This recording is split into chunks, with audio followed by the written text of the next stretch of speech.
Castillón Confidencial, de Albert Castillón.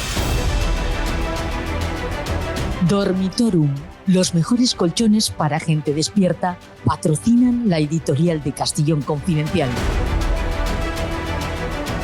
Bienvenidos, confidenciales, gente despierta. Gracias por hacer grande esta trinchera y por compartir los vídeos que veis aquí. Gracias porque vuestra suscripción, vuestros likes son nuestra forma de vida. Aquí ni un euro de dinero público, la ayuda de unos pocos clientes que se la juegan dando la cara y su voluntad, la de que sigamos informando en libertad. No es tarea fácil.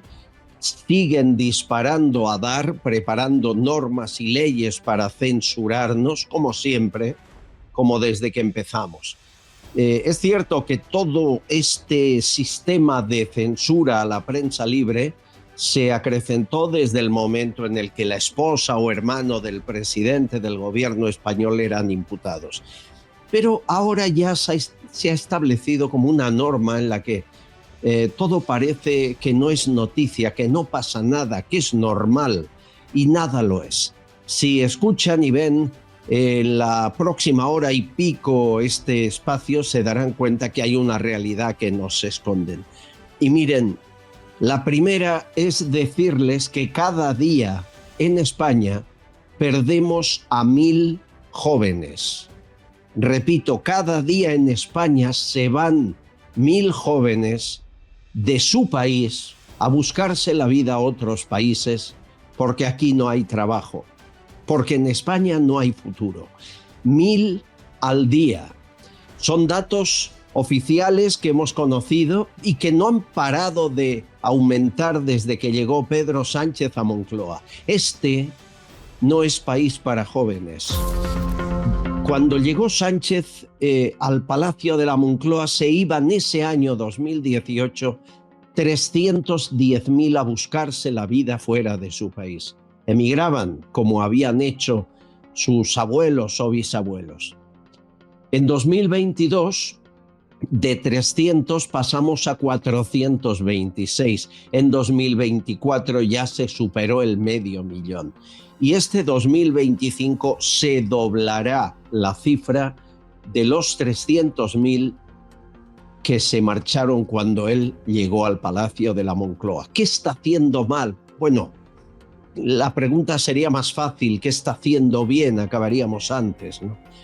Aquí no hay trabajo para nuestros jóvenes. Aquí no hay universidades buenas para que estudien. Aquí a cualquier médico, cirujano, experto le pagan 2 duros mal pagados. Aquí no hay ayuda a la vivienda, no hay vivienda oficial.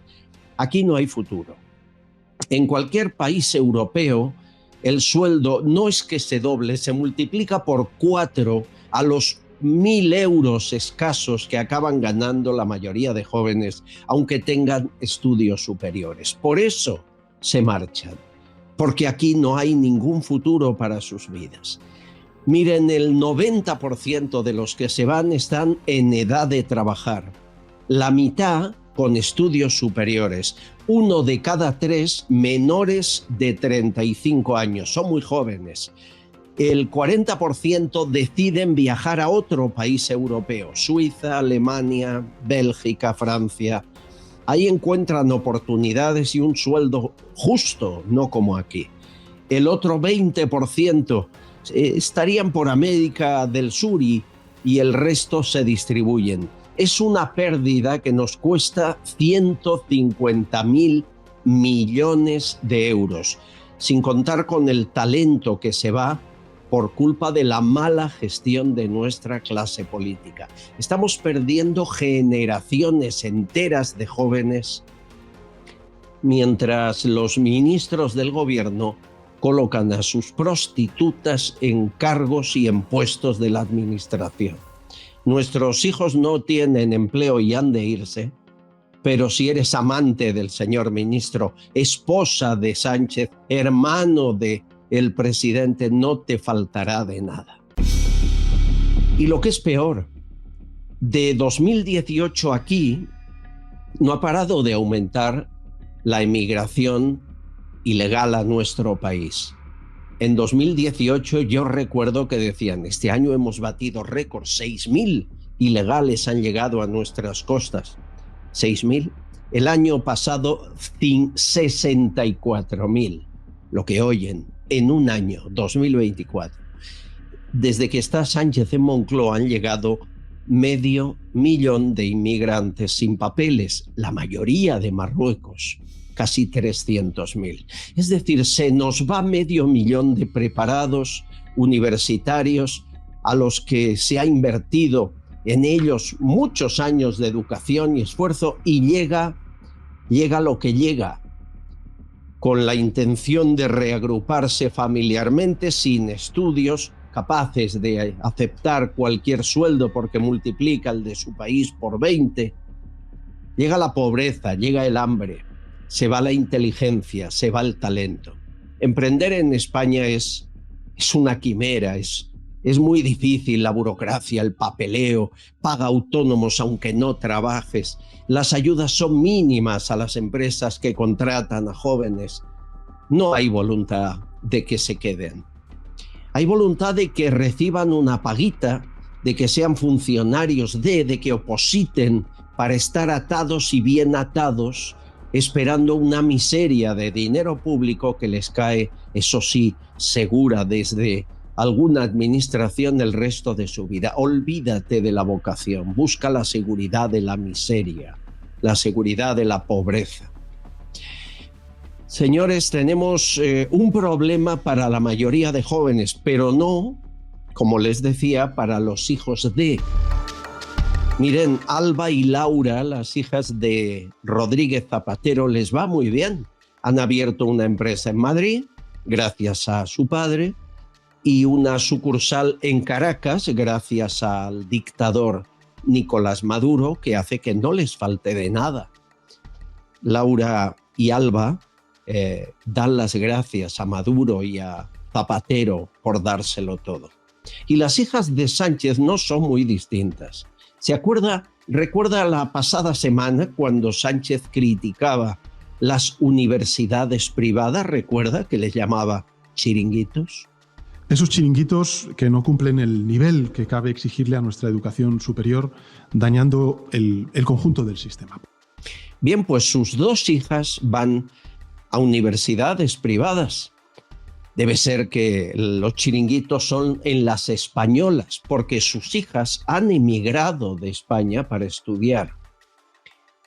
Carlota tiene 18 años, está en un colegio privado en Bruselas, 46.000 al año. Ainhoa tiene 20 años, la otra hija de Zapatero y Begoña Gómez, estudia psicología y está en un centro privado en Bristol, en Inglaterra, 40.000 al año. A ellas no les falta de nada. ¿A qué país tendrán que ir sus hijos a vivir, a buscarse la vida? ¿Cuántos de ellos, hombres, mujeres, chicos, chicas, no volverán jamás aquí porque se dan cuenta que este es un gran país que lo tiene todo, hasta los peores gobernantes que ha soportado jamás un país europeo en la última década, o iba a decir hasta más de una década, porque no es solo Sánchez, Esto viene de antes. Nunca se apostó por el talento de la juventud, ni por dar opciones para que se queden, ni por la investigación, el desarrollo. Nunca se miró al futuro. Siempre el corto plazo, siempre las elecciones son de aquí 4 años. ¿Para qué pensar a 8, 10 y 12 años si ya no estoy, verdad? Esa manera de pensar la ha tenido Rajoy, la ha tenido mucha gente, Zapatero, Sánchez. El resultado es este.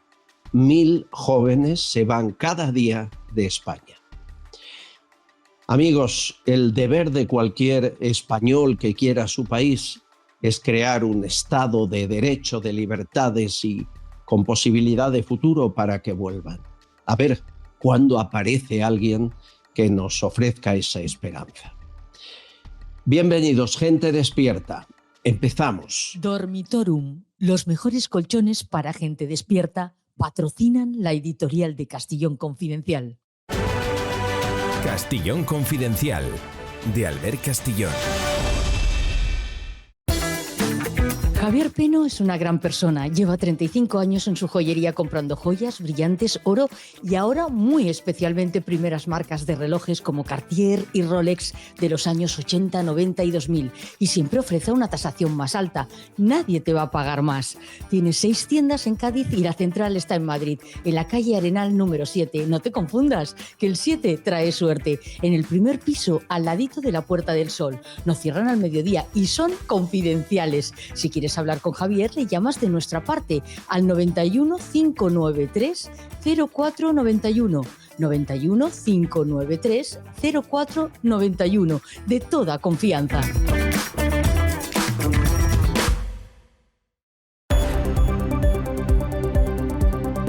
Señores, viven en otro mundo o quieren que pensemos que viven en otro mundo. Ayer Cándido Conde Pumpido, el presidente del Constitucional, va a un desayuno informativo y dice cosas muy extrañas que ahora hemos de comentar. Dice que deberían tener inmunidad los miembros del Tribunal Constitucional como si fueran el rey.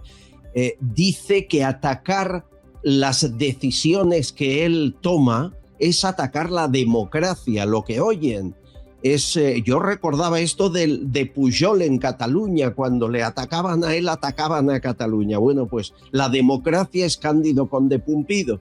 Es un poco enfermizo. Escúchenle, por favor. Pues me preocupa muchísimo porque cuestionar al Tribunal Constitucional es cuestionar la Constitución, cuestionar la legitimidad del Tribunal Constitucional para poder dictar sentencias que sometan a los poderes públicos al texto de la Constitución es de alguna manera cuestionar también el sistema democrático.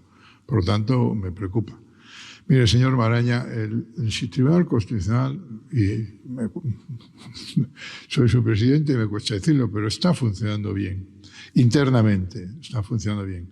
Contamos con 12 magistrados que son magníficos juristas, todos con una enorme experiencia, normalmente más de 40 años de ejercicio profesional en su labor. Juristas espléndidos que desarrollan su trabajo con toda firmeza. Evidentemente, dentro del tribunal, como en toda sociedad, hay también posiciones discrepantes. Esto merece un análisis, además de psicológico, de Miguel Ángel Pérez, nuestro amigo, Libertad Digital, Medidas Cautelares en YouTube. ¿Qué tal, amigo? ¿Cómo estás? Encantado de estar contigo, Albert. A ver, ¿está diciendo que quien ataca al Constitucional por decisiones que toma ataca a la Constitución? Absolutamente. Lo que ha sucedido en ese debate, en ese desayuno celebrado en el Ateneo de Madrid, la verdad es que fue tremendo al ver todo lo que dijo Cándido Conde Pumpido en apenas una hora, y esa frase yo creo que resume un poco lo que es la personalidad y la forma de actuar de Cándido Conde Pumpido, ¿no? Decía textualmente que cuestionar al Tribunal Constitucional es cuestionar la Constitución y el sistema democrático. Entonces, de esta forma, pues Cándido Conde Pumpido pues se ha envuelto con la bandera ya no solamente del Tribunal Constitucional, sino de la Carta Magna y de la propia democracia. O sea, yo sinceramente aluciné con esas expresiones utilizadas por Cándido Conde Pumpido, porque me parecen más propias de un megalómano que de un presidente del Tribunal Constitucional que se cree que está por encima de todo y de todos. O sea, sin duda, pero le he visto dolido, molesto, enfadado. ¿Tú también? Sí, estaba muy enfadado. Yo creo que intentaba disimularlo, pero hacía muchísimas referencias a los medios de comunicación, a las críticas recibidas, diciendo pues que hay intereses políticos y empresariales detrás de los medios de comunicación que hacen esas críticas, que no se puede concebir que algunos medios de comunicación hablen de amenazas de acciones penales contra los magistrados del Tribunal Constitucional porque ellos son inmunes y por tanto impunes, que no pueden ser investigados por un delito de prevaricación, y la verdad es que se le notaba pues mucha indignación a Cándido Conde Pumpido pues por todas las críticas que ha recibido, especialmente pues en las últimas semanas a colación del caso de los ERE. Pero eso no es cierto. Es decir, un miembro del Constitucional no es inmune a ser juzgado. No es el rey, que es el único que no podemos juzgar en este país, ¿no? Efectivamente, por supuesto que no es cierto. Lo que pasa es que Cándido Conde Pumpido pues tiene una visión de la realidad un poco distorsionada, ¿no?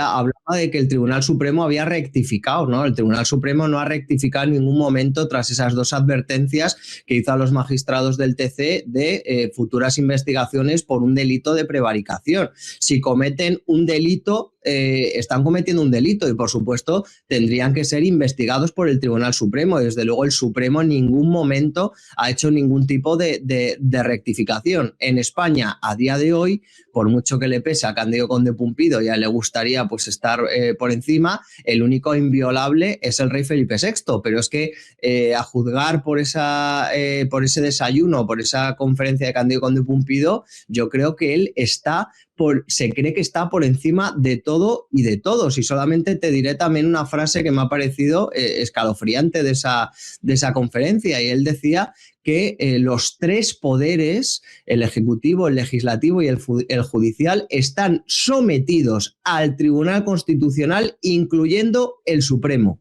Sometidos. Dios mío, yo nunca oí nada así. ¿A qué obedece?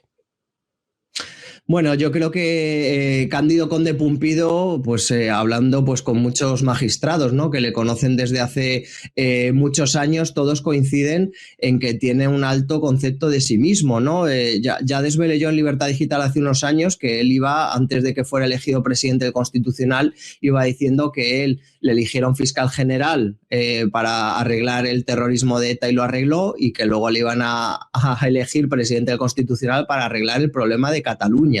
Él se cree que viene a salvar a todos los españoles, él se cree que es el Mesías, y luego pues además también ha tenido otra frase que también, claro, según las voy recordando todas, es que ha dicho tantas que son tremendas, ¿no? Una de ellas ha dicho que el Tribunal Constitucional es imparcial, sus miembros son imparciales y que no existe ninguna intervención gubernamental en el Tribunal Constitucional. O sea, un completo delirio.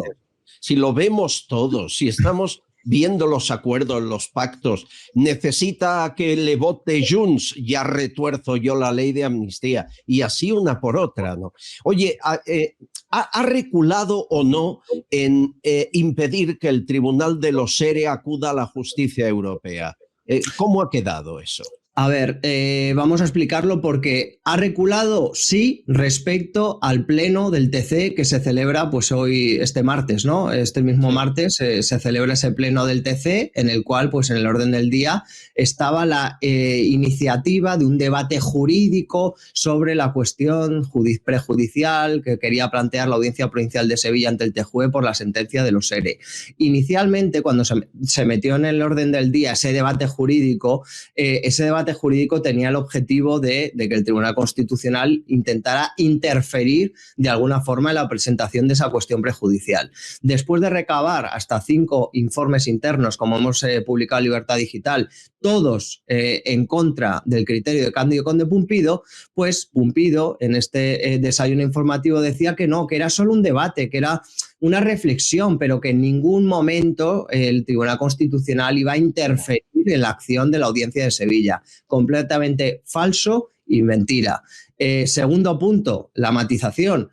Pese a que en el pleno del TC parece, por lo que decía Conde Pumpido, que no se va a adoptar ninguna decisión o actuación para impedir a la Audiencia de Sevilla recurrir ante Europa, sí que es verdad que también esa conferencia ha dejado caer Conde Pumpido que en el futuro, una vez pues se presentara la cuestión prejudicial, se admitiese y a lo mejor hubiera sentencia del TJUE, se iba en contra de los intereses del TC, que a lo mejor habría que examinar cualquier conflicto de constitucionalidad. O sea que ha dejado la puerta abierta a futuro. Que ya veremos, que ya veremos. Eso es. Oye, empezaba diciendo que no sé si es que viven en otro mundo o que es un papel muy bien aprendido y simulan normalidad en lo que no la tiene. Todo lo que hace el Constitucional es anormal a otros tribunales. ¿Cuál crees de las dos versiones? ¿Mentía o decía la verdad? ¿Qué hizo Cándido Conde Pumpido ayer?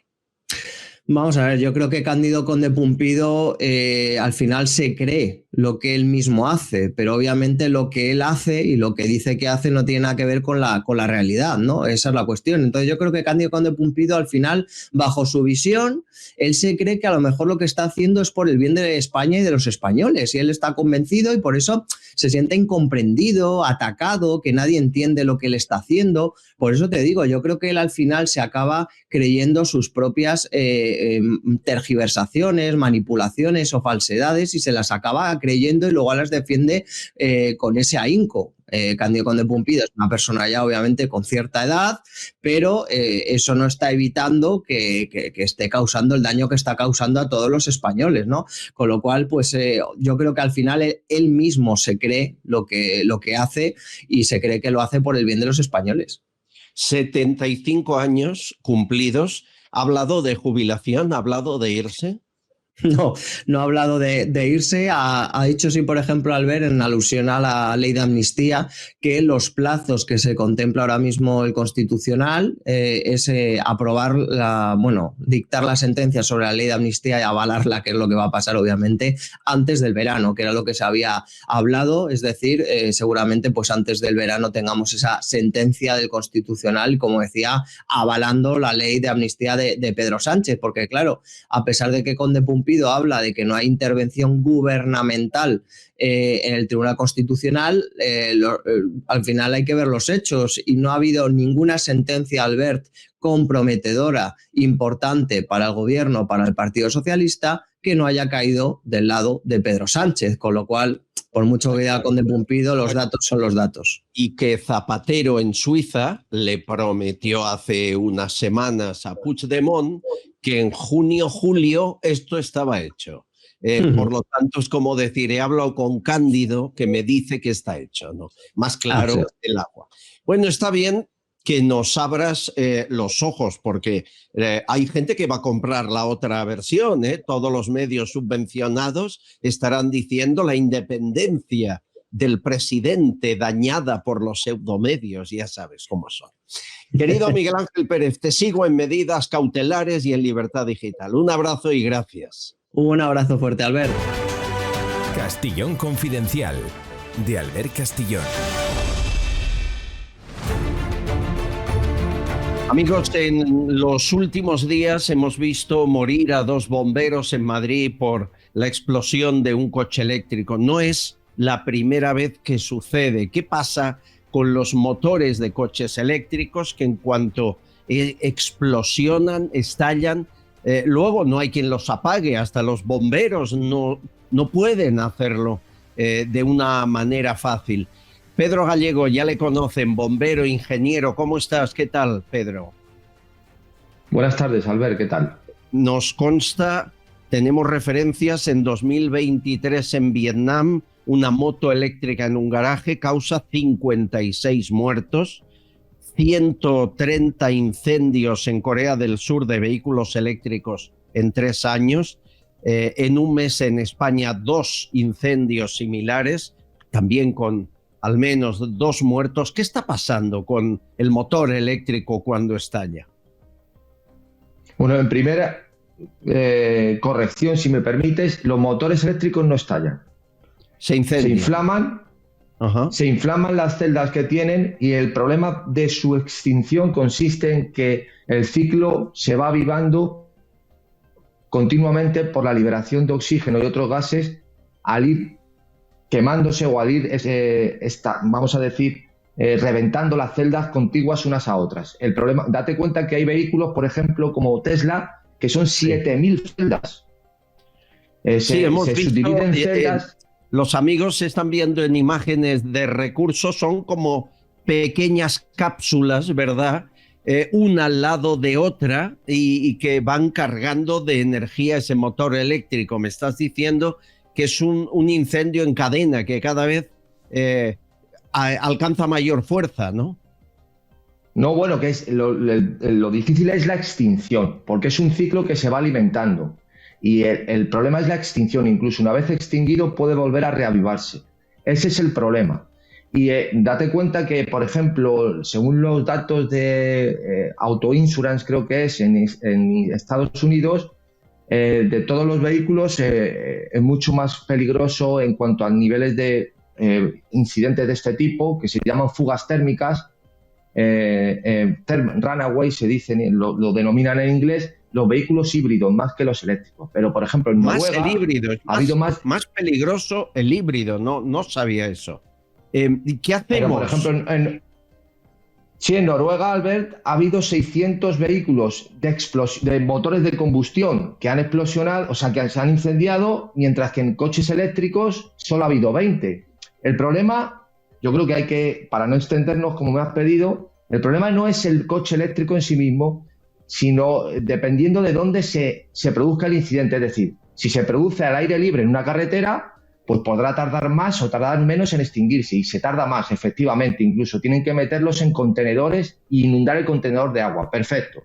El problema está cuando se produce en un espacio confinado, un espacio cerrado. Lo que ocurre aquí, primero, es que en el incidente de Alcorcón no se explota el coche eléctrico ni se incendia. El que se incendia es el coche con el que colisiona el coche eléctrico, que es un Dacia, que es un motor de combustión. Ese garaje tiene poca altura y lo que se produce es una gran acumulación de gases.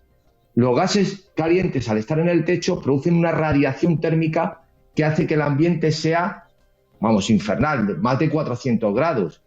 E incluso lo que ocurre es que no hay visibilidad. Ese es el problema de la intervención. Es decir, ese es el problema y el gran riesgo que con los coches eléctricos o híbridos los que deberían cambiar son los parkings, que deberían tener compartimentos, mayor seguridad. A mí es que me parece el mundo al revés. ¿Cómo se han hecho vehículos que pueden provocar incendios que luego no hay quien sofoque? Cambiemos el vehículo y no el parking, ¿no? Claro. Bueno, el problema de los garajes, igual que todos los vehículos que se introducen luego en el mercado con características distintas, es que hay que hacer una evaluación de riesgo, es decir, explicar o evaluar qué ocurre en un garaje, en un espacio confinado, cuando un vehículo que tiene una extinción más dificultosa que otros vehículos de combustión térmica, dónde deben situarse, qué mecanismo de extinción colocamos en ese garaje que hasta ese momento no existía. Es decir, una evaluación previa que no se ha hecho. En este sentido es lo que hay que realizar. ¿Qué ocurre? ¿Dónde los disponemos? ¿Se pueden poner en plantas por debajo de la primera? ¿Deben colocarse los primeros por si hay que extraerlos cuando hay un incidente? ¿Las primeras plazas al lado de la salida? ¿Qué elementos de protección tenemos en caso de que haya una fuga térmica en un vehículo eléctrico? Todo esto es lo que hay que evaluar. Oye, ¿y por qué no nos cuentan esto antes de comprarlo?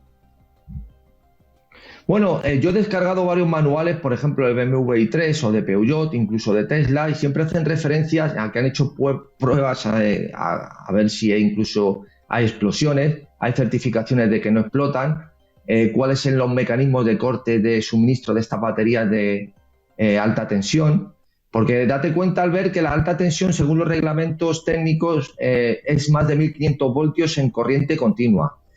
Como está esto en la automoción, estas baterías se presentan en la automoción por seguridad, consideran alta tensión más de 60 voltios, figúrate, mucho menos. El Porsche Taycan, que es por ejemplo el que colisionó con el Dacia, que es el que se pone a arder en llamas, el Dacia, no el Porsche, tiene una batería, es el primer coche eléctrico, puedo equivocarme, que construyó una batería el doble de potente que hasta ahora estaba en el mercado, que es una de 800 voltios. Normalmente estaban en 400 voltios. Esta tenía 800. En fin, en principio estos coches están súper testados. Lo complicado es la extinción. Y lo peligroso dentro de un espacio confinado es la acumulación de gases al combustionar, llegar... ¿Tú te has comprado uno híbrido o eléctrico? No. Carlos Marcos, ¿se ha comprado usted un híbrido o un eléctrico? No, ni pienso. Además hay un dato, Albert, que Pedro no mencionó, y es que en China se ha prohibido el aparcamiento de los coches eléctricos en subterráneos. China. Yo sinceramente creo que se ha querido implementar el coche eléctrico de la mano de la Agenda 2030 demasiado a prisa, ¿no? No se ha hecho una evaluación de riesgos y a lo mejor la propia tecnología tampoco ha avanzado lo suficiente. Pero a mí me parece un dato que los chinos que están fabricando este tipo de coches hayan prohibido el aparcamiento de los coches eléctricos en aparcamientos subterráneos y hayan diseñado aparcamientos en superficie con una distancia entre coches de cerca de 10 metros, 5 por un lado y 5 por el otro, en previsión de que arda. Y cuando esto se hace, es que la previsión de que pueda arder debe de ser alta, porque si la casuística fuera muy baja, no se toma una medida de este calibre.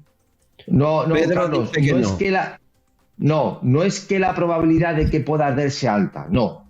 Es que una vez que arde, la extinción es más difícil, que son dos cosas distintas. Son dos cosas diferentes. El problema es en la extinción. Una vez que arde, la dificultad en extinguirlo. Eso no quiere decir que tenga más probabilidades de arder. Cuidado con eso, porque eso no es correcto decirlo. Los coches térmicos explosionan y se inflaman muchísimo, los coches de combustión térmica, muchísimo más que los coches eléctricos. Muchísimo más. Pero yo no se lo dudo, sofocan con mayor facilidad. No lo dudo, pero vamos a ver, estamos hablando de baterías, unas de un tamaño y otras de otro. Hemos visto explosionar baterías desde teléfonos móviles hasta patinetes. No, explosionar no, arder, explosionar no. Tiene razón, arder. Incluso hace unos días aquí en Madrid, un carro que era una especie de patinete que portaba una bolsa de golf, también ardió. Te estoy hablando hace 4 días en Madrid. O el coche de la policía, creo que era municipal de Granada, que ardió. Quiero decir, serán pocos casos, pero son muy llamativos. Y vuelvo a repetir, la prohibición del aparcamiento. Oye, los coches de combustión normal también, esos explotan de verdad. Y sin embargo no se ha prohibido su estacionamiento en aparcamientos. ¿Por qué el coche eléctrico sí? Ya. Bueno, es una cuestión de riesgos, señores. Es evidente que ha habido prisa en la instalación del coche eléctrico. Por ejemplo, se dice que no contamina, pero tampoco se sabe qué hacer con muchos componentes del coche eléctrico, empezando con las pilas una vez acaba su vida útil. Hay otras formas, ¿no? Lo que estaría bien es que nos lo contaran todo, que lo explicaran todo y luego uno decide si se gasta el pastizal que cuesta comprarse uno de ellos. Pedro, ¿estarías de acuerdo? Solo una coda solo. Albert, mira, se ha hecho una prueba entre el Volvo, creo que es el modelo XC90 eléctrico, 100% eléctrico, y el de motor de combustión. La construcción del Volvo eléctrico ya lleva aparejado una emisión de lo que llaman huella de carbono, de carbono, que para que tú ya empieces a compensarlo una vez comprado el coche eléctrico frente al mismo modelo de combustión, deberías llevar con el de combustión más de 200.000 kilómetros. O sea, si tú tienes uno de combustión, a partir del 200.000 kilómetros, 200.000 y 1 kilómetro, dice, hombre, a partir de aquí ya sería el eléctrico rentable. Eso, por ejemplo, es un estudio ya de Volvo. O sea, de partida ya han contaminado muchísimo más que el coche de combustión térmica. Sí. Que los motores térmicos. Lo cual no significa que sea cero contaminación o que se haya resuelto qué hacemos con las baterías o que nos adviertan cuando lo compramos. Si se incendia, no hay quien lo apague. Yo lo que digo es que lo cuenten y luego uno decide, que es la parte que nos falla. Aquí nos meten los vehículos eléctricos por los ojos y luego te enteras un día que si se te incendia no vale el extintor que llevas en el vehículo ni el que tengas en casa o en una tienda. Hay que llamar a bomberos y a expertos. Bueno, están pasando muchas cosas. Me llegan noticias de los aranceles por todas partes, Carlos, y me critican esos aranceles por activa y por pasiva. Por ejemplo, dicen que el aceite o el vino en España lo va a pasar mal. ¿Es tan culpable Trump de lo que dicen, Carlos? A ver, es evidente que económicamente la medida ha sido una bomba mundial en todas las economías del mundo. Ayer mismo las bolsas europeas fue un bajón tremendo, las asiáticas lo mismo. Yo quiero tener la sospecha de que Trump ha hecho un órdago a la grande pensando en negociar para devolver las cosas a su sitio. Quiero pensar eso, pero no lo sé. En cuanto a los aranceles que decías tú del aceite, aquí también se está utilizando políticamente este tema, incluso para meter más miedo a la población, cuando se dice que afectará a los productores de aceite españoles. Mira, Albert, hace ahora un año el litro de aceite de Estados Unidos consume unas 380.000 toneladas de aceite al año, de las que tan solo produce 6.000. Y del resto, prácticamente el 80% se exporta desde Europa, particularmente desde España, pero desde toda Europa. Hace un año el litro de aceite costaba 9,7 euros el litro. Acordaros de aquella sequía y de la bajada de producción de la oliva, que produjo una reducción importante de la producción. Ahora mismo el aceite de oliva español se está produciendo a 3,5 euros. Por lo tanto, aun incrementando ese 20% de arancel, no llega ni al 50% del precio que estaba hace un año. Por lo tanto, eso no es una catástrofe. Yo estoy en contra de los aranceles, pero mucho más en contra de las mentiras y de generar una sensación psicológica de pánico generalizado que está arrastrando a los mercados.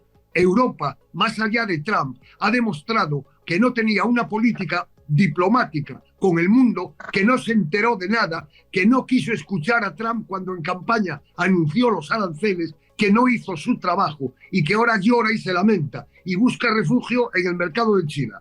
Ojo con posicionarnos como los antitrampistas número 1 del mundo, porque Estados Unidos no va a dejar de ser Estados Unidos. Y por mucho que busquemos socios comunistas en Asia, las consecuencias pueden ser peores. Mucha tranquilidad. Mira, el Parlamento Europeo, ¿os acordáis cuando se bautizaba como el cementerio de elefantes? A donde se mandaba a jubilar a los políticos que ya habían sido amortizados en sus países para que tuvieran un buen retiro y un buen salario. Pues claro, con el cementerio de elefantes que montamos en Europa, tenemos elefantes que no han demostrado ningún talento a la hora de construir una política económica común y mucho menos una política exterior común. Y eso es lo que estamos pagando ahora. Quiero que escuchéis a Miguel Rovira, que es periodista, que estuvo en política, hablando de los aranceles de Marruecos a España. Se ha hecho viral y los datos que da son exactos. Echando un ojo a los aranceles que aplica la Unión Europea a Marruecos y los aranceles que aplica Marruecos a España. Por ejemplo, con los productos lácteos, el arancel de la Unión Europea a Marruecos es de un 0%. El arancel de Marruecos a España es un 81%. Con los aceites vegetales, el arancel de la Unión Europea a Marruecos es un 0%. Con los aranceles de Marruecos a España es un 40%. Con las frutas, de la Unión Europea a Marruecos es un 7%. De Marruecos a los productos españoles es un 20%. Con los cereales, de la Unión Europea a Marruecos es un 0%.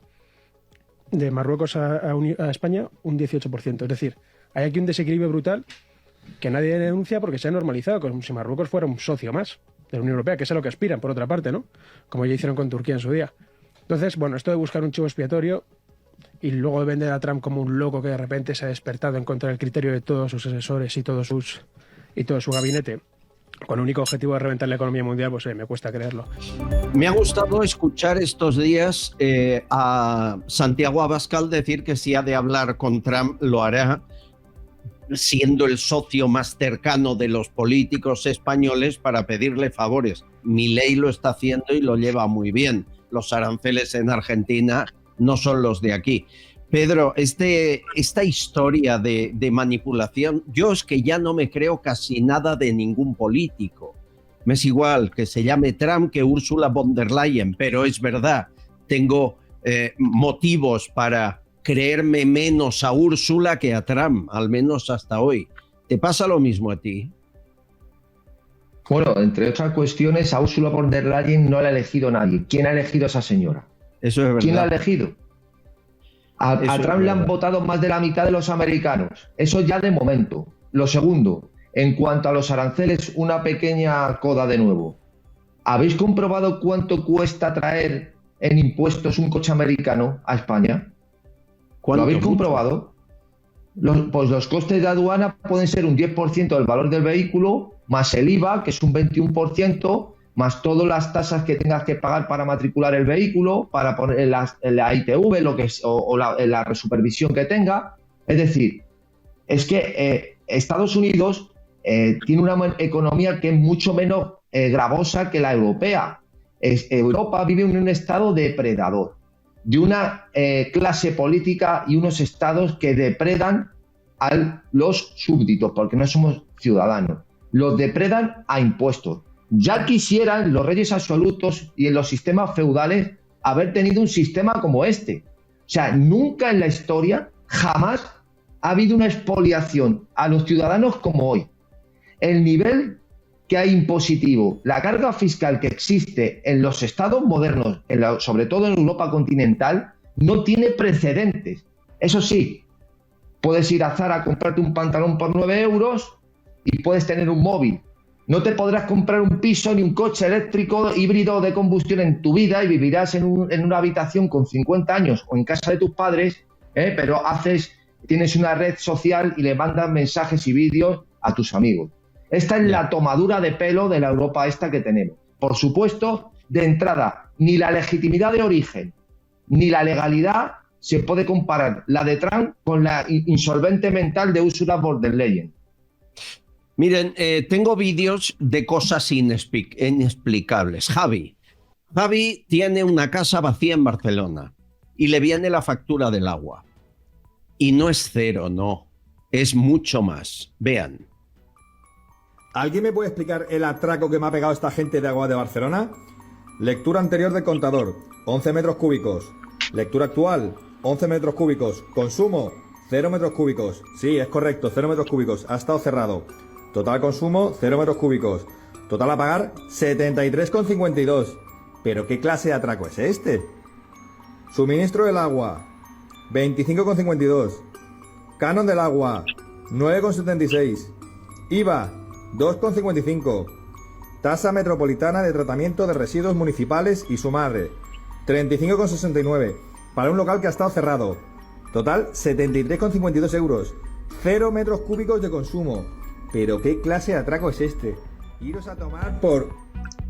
No lo digas. A tomar agua, hay que enviarles. Carlos, esto nos pasa con infinidad de servicios en los que estás pagando cualquier cosa. Con la factura de la luz pagas lo que menos te imaginas. Que cierren una nuclear o en la factura del agua, en la factura del gas. Es una manera de poner impuestos sin que se sepa públicamente, pero no pagas lo que consumes casi nunca, ¿no? No. Y antes de opinar de esto, solo quiero dar un dato de lo anterior. Es decir, que Europa no tiene una política común, está claro. De hecho, España está negociando por libre con China de la mano del mamporrero de Maduro, de Zapatero. O sea que andémonos con mucho cuidado, porque aún hoy, con la que nos está cayendo, no hay una política común europea. En cuanto al agua, esto es curiosísimo. El agua no se puede cobrar, el agua es gratis.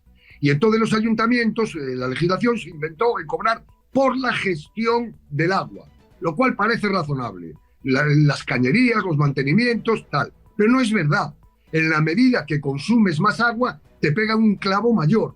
Pero además, estas empresas municipales de agua, en muchos casos privatizadas, ¿verdad?, por ayuntamientos de todo tipo, también socialistas, son el gran pulmón económico de los ayuntamientos. Totalmente. Es el cajón desastre donde el alcalde carga proyectos que no tienen sus presupuestos y le encarga a la empresa municipal de aguas, oye, construye esta biblioteca, oye, hace esta piscina pública, oye, hace esto. ¿A costa de qué? De sablearnos a todos los ciudadanos, a los que efectivamente por tener el grifo cerrado, sin consumo alguno de agua, te cobran todos los meses su tarifa de 20, 30, 40 o 50 euros, depende en donde estés.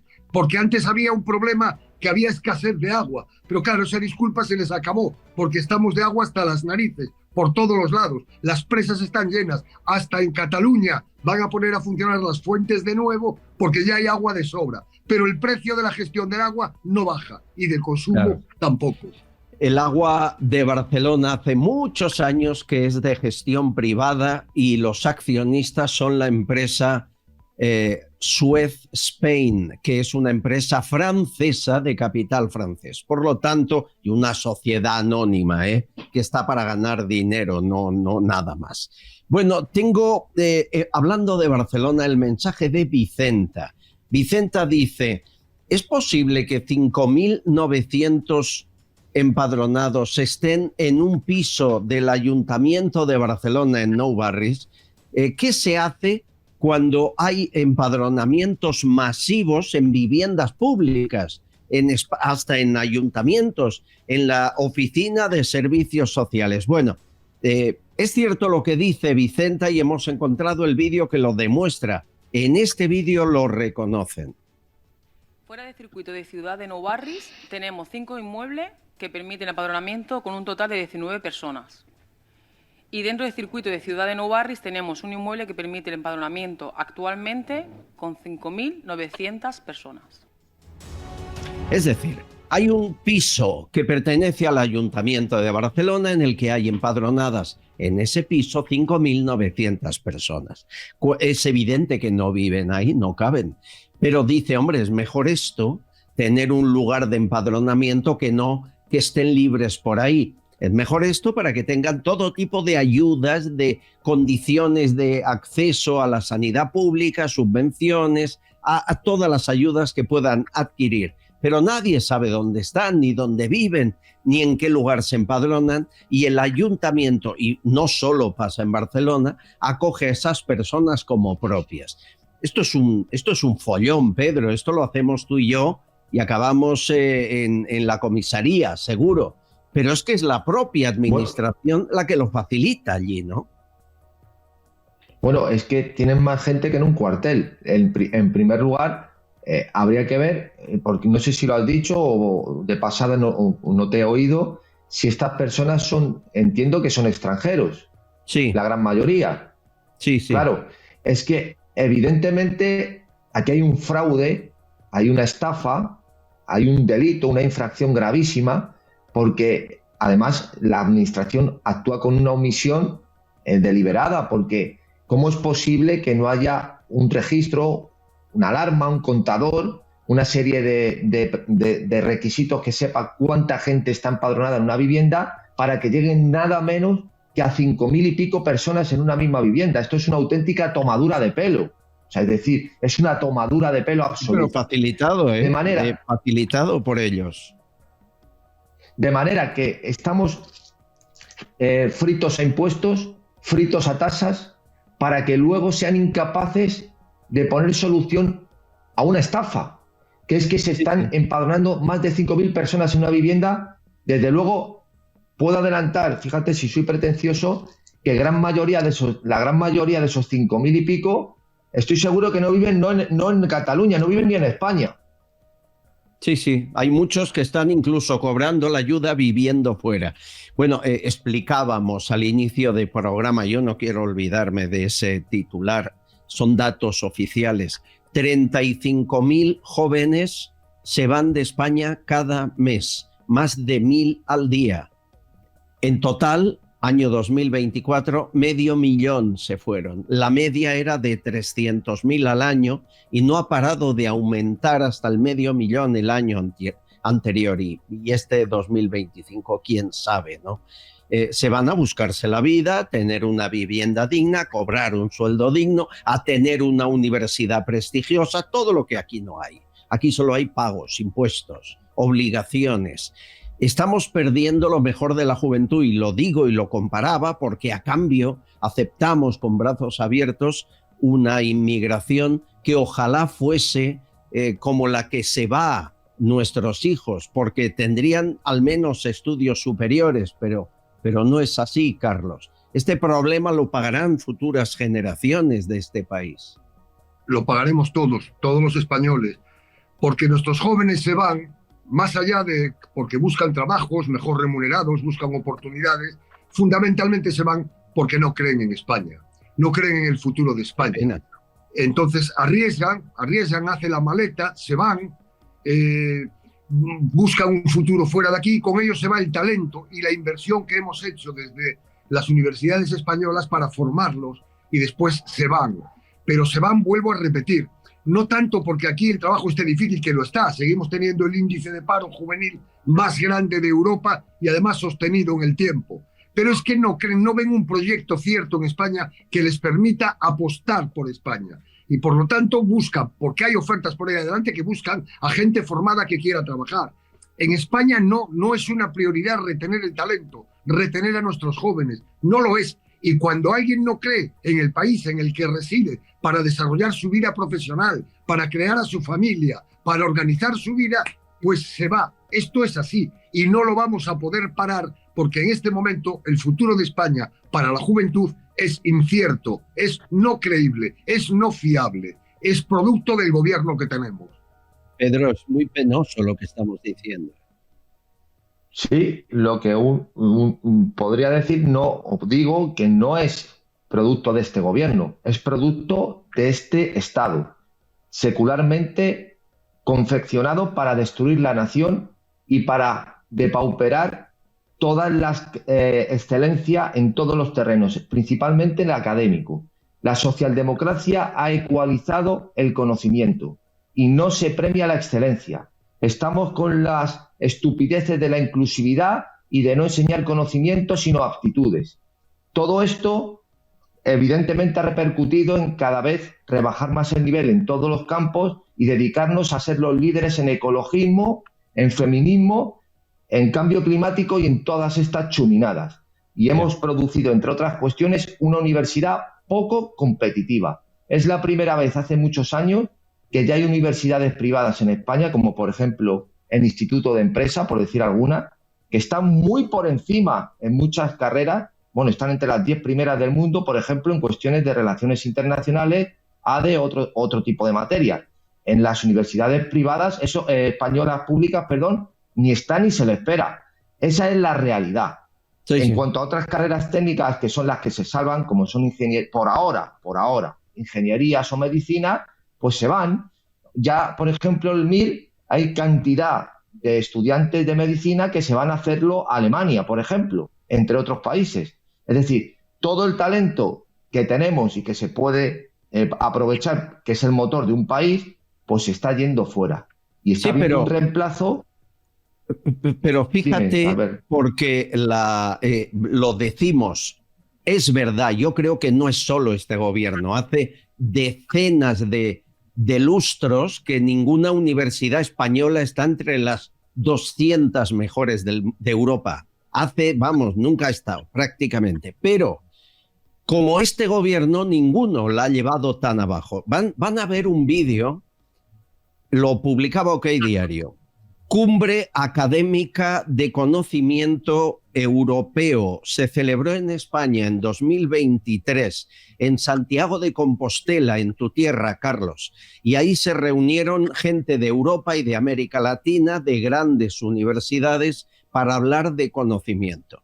Adivina, esto lo montó el gobierno español, año 2023. Adivina quién fue en nombre de la Complutense, entre otros. Piensa. ¿Me lo estás preguntando a mí? Sí. Pues habrá ido Monedero, Pablo Iglesias, vete tú a saber. Peor, Begoña Gómez. Sánchez fue capaz de montar una cumbre en Santiago de Compostela y enviar a su mujer, no como esposa sino directora de la Cátedra Extraordinaria de Transformación Social Competitiva de la Complutense de Madrid. Este es el nivel. Y este es el discurso que demuestra lo que decimos. Trabajamos para dar soluciones, herramientas como la que, por ejemplo, vamos a presentar en septiembre, que es una plataforma de medición de impacto sin ánimo de lucro, promovida por los tres, sector privado, tercer sector y universidad. Si esas mismas alianzas lo podemos hacer con tres entidades tan diferentes, ¿cómo no lo vamos a poder hacer entre nosotros?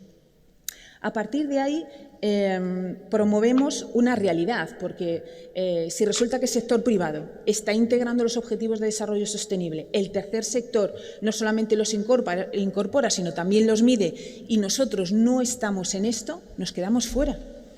Y hay una cosa que está clara, yo no creo que puedan existir universidades exitosas en sociedades fracasadas. Por lo tanto, ahí tenemos que construir... ¿Qué? ¿Me lo traduces, Carlos? Porque yo no capto. Pedro, creo puso cara de haberlo entendido mejor que yo. A mí me sigue costando trabajo gestionar esta idea. Yo sí, te diré. Es una mezcla entre Hannah Arendt y Madame Curie. O sea, date cuenta que esta mujer es una mujer que no tiene ni la selectividad hecha. Que no tiene ni la selectividad hecha. Juan Manuel de Prada la definió con una choni que no tiene ni la selectividad. Así la define en su artículo Juan Manuel de Prada. Pero Albert, esto es el signo de una sociedad enferma. Porque en ningún país, Alemania, conozco muy bien a Alemania, mañana salgo para allá además a ver a mis hijas. Alemania también tiene, ahora mismo no es la Alemania de hace 50 años, ni mucho menos, pero hay un mínimo de honestidad intelectual y de decencia. Es impensable que un espécimen de esta naturaleza esté presidiendo una cumbre sobre el conocimiento. Impensable. Es que el problema es que aquí lo hacen porque pueden y porque saben que no pasa nada. Es lamentable. No solo no pasa nada, sino que todavía van de palmeros rectores de universidades como la Complutense allí a limpiarle los zapatos. Si es que España es un erial completamente. Sí. Totalmente. Comprenderás, Albert, que si eres joven, que tú y yo también lo fuimos algún día, y oyes a esta señora hablando lo que dice, ¿qué haces? La maleta y te largas de aquí. Aquí no hay posibilidad. Aquí reina la mediocridad.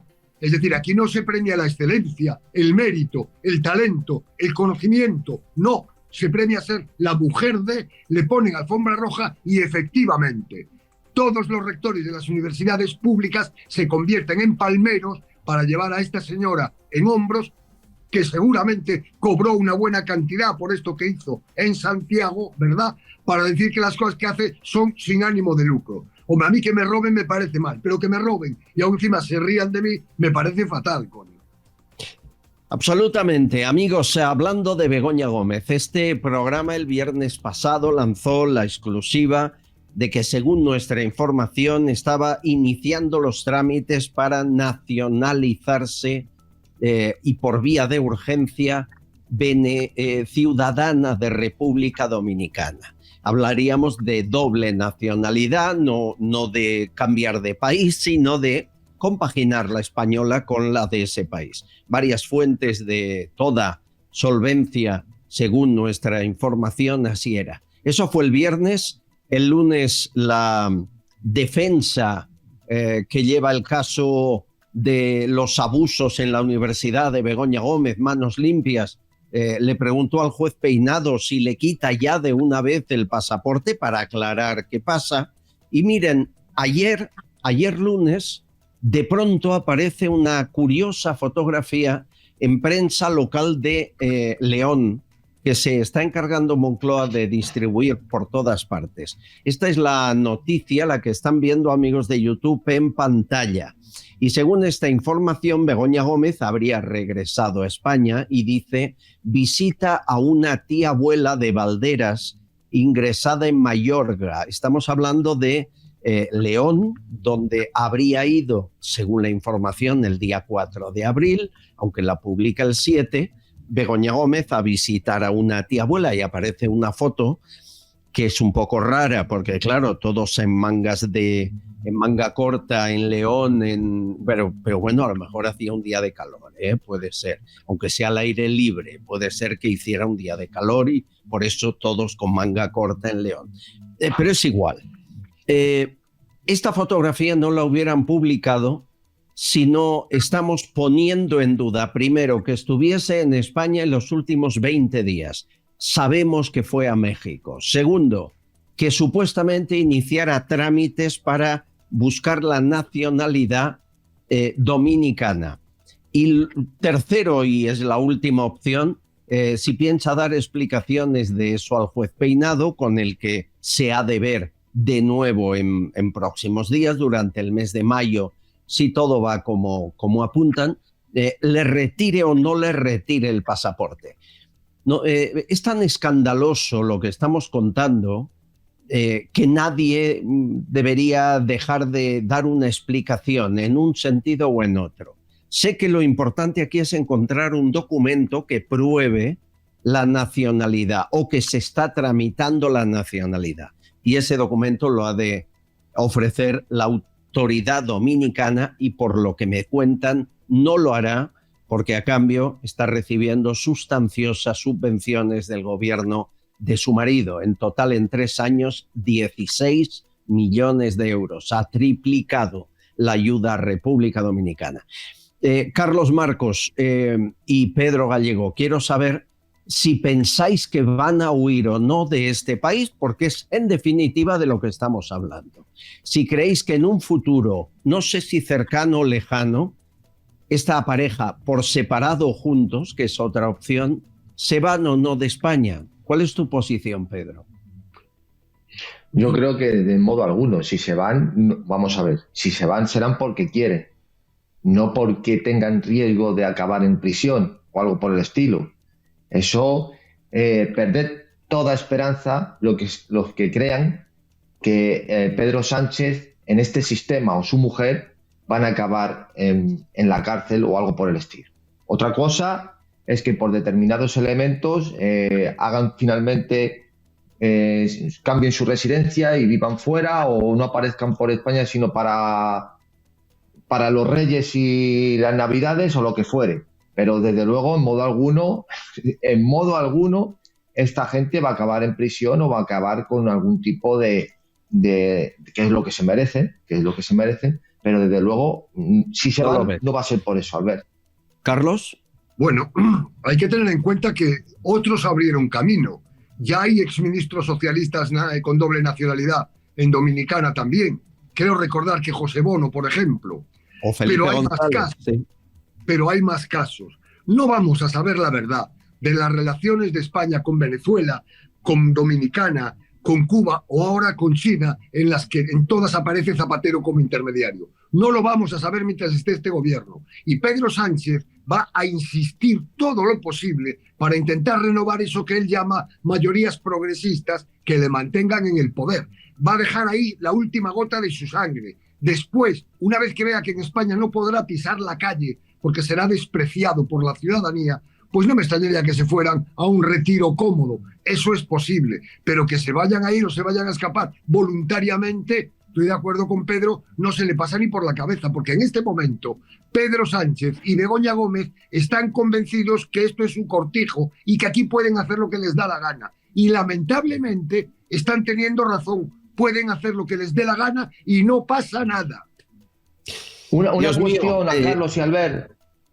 Perdonad, por favor. Acordaros, en la etapa más fulgurante de la corrupción, que fue el felipismo, imagínate, ya tiene el nombre, sí, metieron a 2 ministros testimonialmente, como fueron Barrio Nuevo y Vera, que luego indultó a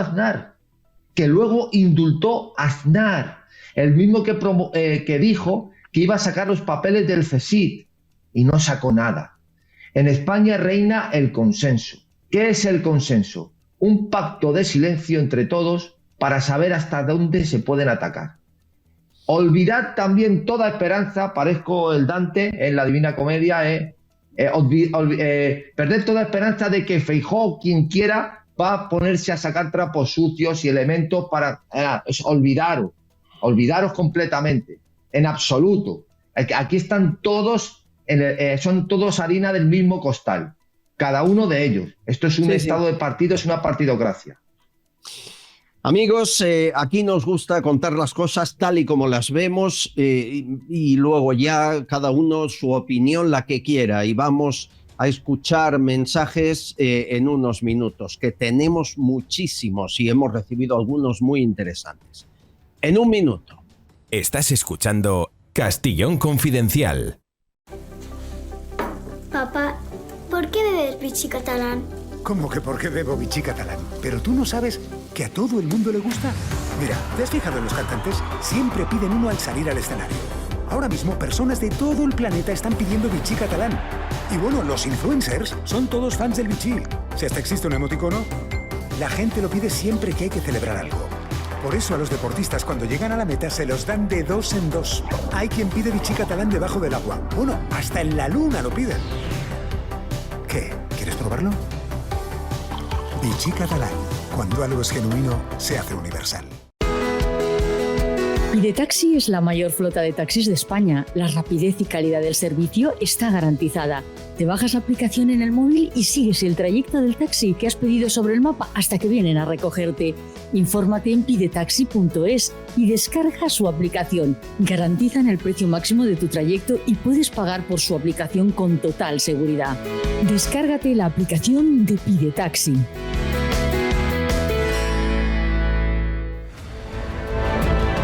Hemos recibido unas gotas de inteligente humor por parte de Sofía con este mensaje que veis. Dice: los que apoyáis a los ocupas, poned aquí vuestra dirección y fecha de vuestras vacaciones.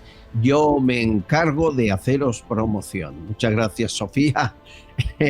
Luego, otro de Ángel en Twitter. Dice, sale una foto de Fernando Simón, y dice: en el PSOE habrá como mucho 1 o 2 puteros. Bueno, lo dejamos ahí. Carlos Marcos Pedro Gallego sigue con nosotros estos últimos días hablando de sobrinas de Ábalos, que tiene muchas. Hemos recibido una larga lista de historias de las sobrinas de Ábalos, que yo no entiendo cómo no es portada de la prensa o de los informativos de televisión, y se habla de ello en un apartado casi con la boca pequeña. Por ejemplo, Jessica, esto lo publica El Debate, Jessica, para que no hablara, le regalaron supuestamente un pisazo frente a la Castellana, estando ella en paro. No podía pagarlo. La UCO investiga quién la avaló. El piso está tasado en $500,000. Pidieron una hipoteca al 100%, pero no de $500,000, no, 200.000. El resto alguien lo pagaría, entiendo que en efectivo. Esa hipoteca se la dieron. Lo compró hace 3 años. Ya había estallado el caso. Ya hablábamos de eso aquí. ¿Quién ha avalado a Jessica? ¿Quién le pagó una parte en efectivo? Andrea, 26 años, pareja actual, creo, de Ábalos. Se llama Andrea de la Torre, 26 años. Se compró un loft a las afueras de Madrid y lo pagó con un cheque en cash de 117.500 euros. Lo publica El Confidencial. Esto fue hace 1 año, en abril pasado. Ya había estallado todo. ¿Cómo Andrea con 26 años tiene 117.500 en efectivo? ¿Quién lo pagó? Y una más que empezó publicando Ketty Garat y luego ha terminado Key Diario. 15 de septiembre de 2020. Estábamos todos con la mascarilla y con cuidado, restricciones de movilidad. Bien. Ábalos, ministro de Transportes, se va a una inauguración de un tema ferroviario a Teruel. Se va con Koldo García y Joseba García, el hermano de Koldo. Acaba la inauguración y se van a la suite de paradores del Parador Nacional de Teruel y montan una fiesta con sobrinas. 5 sobrinas que hizo traer en una furgoneta Koldo o Ábalos o Joseba, me es igual. Y las 5 se fueron a la habitación sin registrarse. Al día siguiente las limpiadoras del hotel no querían ni hablar del tema de cómo habían dejado de destrozada la habitación en esa fiesta, orgía o lo que fuese, y que pagaron ustedes, yo, Pedro, todos. Septiembre del 2020. ¿Quién era el director, el presidente de Paradores? Porque claro, van a Paradores, que no es cualquier hotel, es un hotel público, de una empresa pública. ¿Para qué? Para que no se sepa nada, como así ha sido hasta tantos años después. En aquel momento el presidente de Paradores era Óscar López, hoy ministro. Y claro, Carlos, igual es que le han hecho ministro por lo bien que se portó, callando estas cosas. Bueno, las que habrá hecho él también. Pero en todo caso, yo parto de una premisa, Albert. Me niego a hablar de Ábalos como si fuera un señor que pasaba por allí. Ábalos era el ministro de mayor presupuesto de Pedro Sánchez en el gobierno y el secretario de organización del Partido Socialista Obrero Español. Lo digo porque el argumentario socialista ha conseguido disociar a Ábalos de lo que era el gobierno.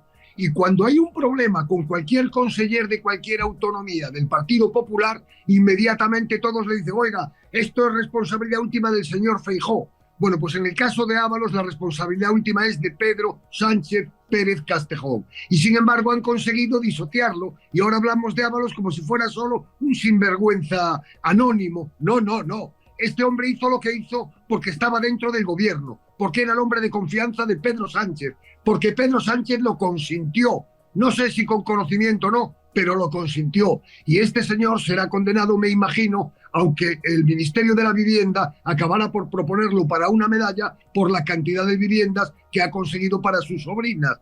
Pero nada más, porque no es magia, son nuestros impuestos. Los tuyos, claro. Los míos, los de Pedro, los de todos. Un detalle que nos contó aquí Susana Pastor la semana pasada. Ella fue la presidenta de la Asociación de Trabajadoras Sexuales. Ella conoce a Jessica, ella habla con el entorno. Bien, saben que la trama, Aldama, le pagaba a Jessica un apartamento en la Plaza España, en la torre gigante que hay allí.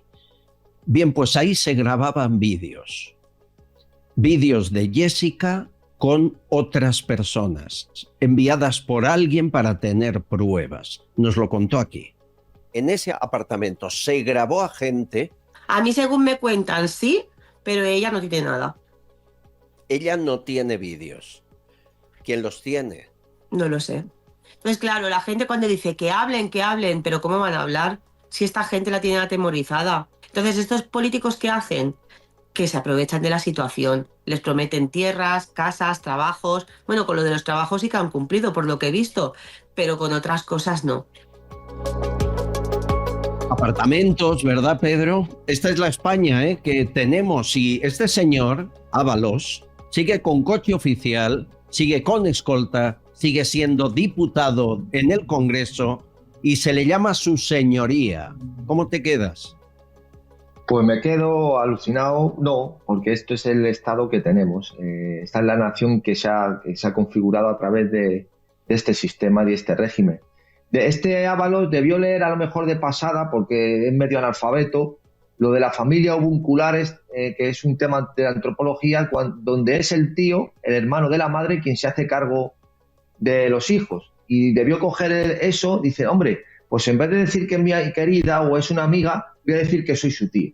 Y debe tener sobrinas por ahí, pues imagínate, a cascapor. Este es realmente lo grave de todo esto, Albert, que es que en España no existe ningún mecanismo para combatir esto. Figúrate lo que estamos haciendo. Estamos relatando unas noticias terribles. Cada día sacas en tu informativo, en tu podcast, en tu matinal, noticias que nadie desmiente y muchas de ellas que ya están comprobadas, son hechos probados. Y no pasa absolutamente nada, porque no hay mecanismos para actuar contra esto. Es una corrupción de tal naturaleza en la que todos están implicados y que son precisamente ellos los que más querencia tienen porque no se dé un paso más adelante. Decía Carlos, quieren desligarlo del partido, evidentemente, porque claro, lo que hacen siempre es, no, ha sido un verso suelto, ha sido un descerebrado, un corrupto aquí en este partido. No puede existir la corrupción individual en los estados de partido, es imposible. Una cosa es que tú en la tintorería te vayas sin pagar o que abuses en el bar de la esquina diciendo que eres ministro y no pagues. No, este nivel de corrupción es imposible si no se hace desde una estructura del partido. Es imposible. Hablemos de ello. El gobierno, el PSOE y Begoña Gómez. Tengo mensajes de Lucho, Juanvi, Fran, Chema y Francisco Javier. A España gobierna Sánchez el traidor. El pueblo en lucha será el vencedor. Los paleontólogos tenían que estudiar cómo en la época que estamos, un huevo de aquella época haya engendrado una criatura tan abyecta, tan asombrosa como la bruja Mopongo. ¿Será extraterrestre? Para que le pudiésemos ofrecer protección al juez Peinado por su grandísima labor, por su grandísimo trabajo y efectivamente lo que está haciendo es por España, ya no es por su sueldo ni siquiera. ¿Y cómo he pensado, se me ocurre a mí que se podría hacer? Bueno, pues la persona más adecuada para ofrecerle esa protección, que tiene un grandísimo equipo y los métodos económicos y repito, un buen equipo, el grandísimo Daniel Esteve, de Desocupa. Yo creo que por parte del señor juez Peinado ya vamos tarde, porque si la señora Begoña lleva más de 15 días en República Dominicana y con la información que se está destapando de que posiblemente ya tenga la doble nacionalidad en República Dominicana, si ahora el señor juez Peinado quisiera retirarle el pasaporte, esa señora ya no podría volver a España porque sabe lo que podría pasar. ¿Crees que cuando todo estalle desaparecerá el PSOE? Pues sí, amigo, aquí lo dijo Tomás Gómez en este programa, recuerden. Esto tiene mala pinta. Y además, un Pedro Sánchez en este momento acosado judicialmente. Él llegó con la bandera de la limpieza. Yo creo que eso se ha caído. Es decir, no solamente porque parece que hay indicios de corrupción en el Partido Socialista, ministros que están imputados en procesos, sino su propio entorno familiar, ¿no? Y Pedro Sánchez ha roto con todo, todo vale, no hay líneas rojas y esto lleva una deriva. Bueno, yo no descarto la desaparición del Partido Socialista en un tiempo. Y no es el único que lo dice, ¿verdad, Carlos?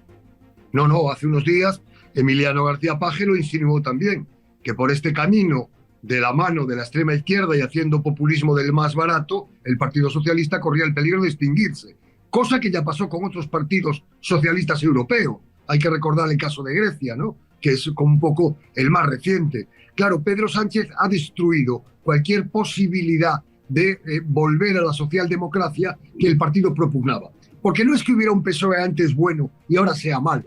El de antes ya era malo, pero es que el de ahora es una catástrofe de tal calibre que nos está llevando directos al barranco. Es decir, nos vamos a estrellar y nos estamos estrellando ya y no nos damos cuenta. Porque es verdad que el pueblo, que la ciudadanía está un tanto anestesiada. Decía Pedro antes que esto era un tema de consenso y que nunca íbamos a saber nada porque unos se tapan a otros. Es verdad que gobiernos de uno y otro color indultaron a supuestos adversarios políticos cuando tomaron el gobierno, y sí tiene apariencia de haber habido un pacto. Pero yo confío en que la alternativa de gobierno que pueda constituirse en España esté formada por lo menos por dos partidos, uno de los cuales obliga el cumplimiento de la palabra dada. Porque ya conocemos al PP de Rajoy, por ejemplo, y sabemos lo que nos hizo después de darle 186 escaños. Si, como tú decías, Albert, una alternativa pasa por el PP y por Vox, espero que Vox tenga la fuerza suficiente como para que el PP tenga que cumplir los acuerdos que suscriba con el partido de Abascal. Pues no lo sé. Fíjense, hablábamos con el historiador ayer de Don Pelayo. En las unidades didácticas de la Ley de Memoria Histórica, es decir, lo que luego va a los libros de texto, a Don Pelayo dicen, bueno, pues que tampoco fue el fundador de la Nueva España, que en el fondo estaba luchando por no pagar impuestos. Le calificaban de evasor fiscal, lo que les digo es cierto. Ya hablamos de eso en el programa de ayer con Paco Álvarez, pero eso ha provocado un montón de mensajes, como ejemplo de la indignación de muchos, Antonio y Pilar. El impuesto al que se negó a pagar don Pelayo era la entrega, creo que el número exacto eran de 200 vírgenes, y no quiso pasar por ahí. Entonces el gobierno, que está blanqueando la violación, ¿o qué? Porque ya blanquea la violación, suelta violadores a la calle, ya son muchas coincidencias, ¿no? Es absurdo decir que don Pelayo era evasor fiscal de los omeyas, porque los omeyas no llegaron a España hasta el 750, un poquito más. De hecho, cuando muere don Pelayo en el 737, Abderramán I, que será el primer omeya de España, está en Siria, en Damasco, en el palacio, y tiene 6 años. Muchas gracias. Y sobre el Islam, Meneses, Fraguas y Sofía. Como no era poco los problemas ya provocados por el bipartidismo y las cesiones al separatismo vasco y catalán, Pues ahora hemos introducido en la ecuación, a través de los burócratas europeos, leyes europeas, permisividad y la izquierda esta traidora, pues el Islam también. La verdad que futuro más negro tenemos, amigos. Me gustaría y me encantaría decir otra cosa, pero sinceramente es terrible lo que se ve en el horizonte. Ahora, después de tanto esfuerzo, llega una cultura religión que no acepta la separación de poderes, pues une a Dios con una ley intrínseca con la religión, que contradice a la Constitución española y a los derechos humanos. No contempla la igualdad ante la ley, creando ciudadanos de diferentes grados. Si un grupo de españoles quisiéramos registrar una asociación civil o política con estos mismos preceptos, seríamos juzgados de inmediato y con razón. ¿Por qué se permite este culto en Europa? La religión islámica nunca va a respetar a la cristiana, está claro. Es más, irrumpe en nuestro país sin respeto y con mucha prepotencia. Esta invasión que tenemos en España, en Europa, es por culpa, ya lo sabemos, de los políticos, pero nosotros no estamos haciendo nada para defendernos de esto. Decir que hemos recibido durante el fin de semana de fuentes de seguridad nacional que han detenido a un nuevo yihadista en Zaragoza, a otro en Tarragona, que ya son 43 los yihadistas detenidos en los 3 primeros meses de este año. Y me informan que estamos a pocos días de Semana Santa y están preocupados fuentes de inteligencia de este país por los lobos solitarios. Pedro, por favor. Pues, sí, varias cosas rápidamente, Albert. Primero, en España no hay alternativa, hay alternancia. Son dos cosas distintas. Sí, ahora PP, ahora PSOE. Sí. Como hemos visto en Estados Unidos, había una alternativa. Y la alternativa era Donald Trump, que ha habido un cambio radical en la política americana. Aquí hay alternancia, que no es alternativa. Luego, el bipartidismo, como ha dicho uno de los oyentes, no son los problemas del bipartidismo, son los problemas de este sistema. El bipartidismo es la maravilla de los parlamentarismos o de la democracia. Tercero, el Islam no es que no respete la separación de poderes, es que el Estado y la religión van unidos. La diferencia, incluso los derechos humanos de los países musulmanes, en la conferencia del Cairo del año 2000 creo que es, todos dicen que se fundamentan en la Sharia, en la ley islámica, no reconocen los derechos de la ONU. Es decir, no es que no se quieran integrar o no respeten, no. Esto lo dice muy bien el catedrático Serafín Fanjul. Pedirle a un musulmán que apostate, es decir, que reniegue de Dios. Pedirle que tolere los matrimonios mixtos o pedirle que se permita el proselitismo, lo que le estás pidiendo es que deje de ser musulmán. Es que el asunto es que el Islam y el cristianismo son incompatibles. No hay más. Es incompatible. Este jueves tenemos directo, pasado mañana, 10 de la noche, 9 en Canarias. Nos acompañará Roberto Vaquero, el líder de Frente Obrero, que se ha manifestado muy en contra de esa islamización de España y especialmente contra el gobierno del dictador Mohamed VI, que ahí sí que hay riesgo y le tenemos al lado. O sea que no se lo pierdan, 10 de la noche jueves, 9 en Canarias, con Roberto Vaquero, con ustedes, línea abierta, llamadas en vivo, lo que quieran, cuando quieran. Y luego, señores, no quiero irme sin recordar lo que han hecho en Burgos este domingo. Los patriotas de Burgos. Burgos es un lugar difícil para organizar una manifestación. Ellos llevan más de 500 días manifestándose frente a la sede del PSOE. Y además han organizado un acto. Acudieron cerca de 1000 personas, con Rosa Díez, con Amalio de Marichalar haciendo discursos y con Ortega Lara, ahí los tiene. Todos los que estamos aquí conformamos la base plural de la sociedad civil española y os hemos convocado a esta concentración sin ningún tipo de vinculación política, sin colores, con el único fin de gritar ¡basta ya! ¡Perro Sánchez! La dimisión de Sánchez era el objetivo. Nunca se había visto en mucho tiempo concentraciones como estas, que sé que quieren seguir haciendo en Ciudad Real, en ciudades más pequeñas que no Madrid o Barcelona, que siempre pasa todo ahí, ¿verdad? Ahí me parece una idea, Carlos, magnífica, que me recuerda mucho a nuestra moción de censura. Es un poco la misma idea, ¿eh? De eso iba a hablar ahora, Albert. Hombre, no me cabe duda. Si en Burgos han sido capaces de hacer esta convocatoria después de 500 días de trabajo y con el esfuerzo de la sociedad civil, nuestra moción de censura, que roza ya las 43.000 firmas, tan solo a 7.000 del techo de 50.000 que nos hemos puesto, invitar a la gente que nos oye, a la gente que quiere hacer algo por corregir el camino, que quiere darnos un empujón para que levemos la voz y denunciar el secuestro de nuestra democracia, que se metan en Google, que pongan moción ciudadana, que den su voto, recibirán un correo, confirman su voto y votado está, en un proceso totalmente gratuito. No tienen que dar dinero ni donar dinero a nada. Es suficiente con que voten. Segunda cuestión. Pedro, una pregunta. ¿Para ti un gobierno PP-Vox es alternancia, no es alternativa? Por supuesto.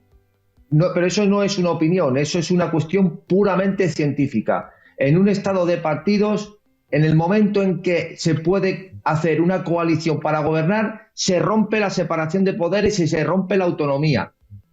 Todas las coaliciones para gobernar impiden que haya una separación objetiva del poder y, por supuesto, poder cumplir.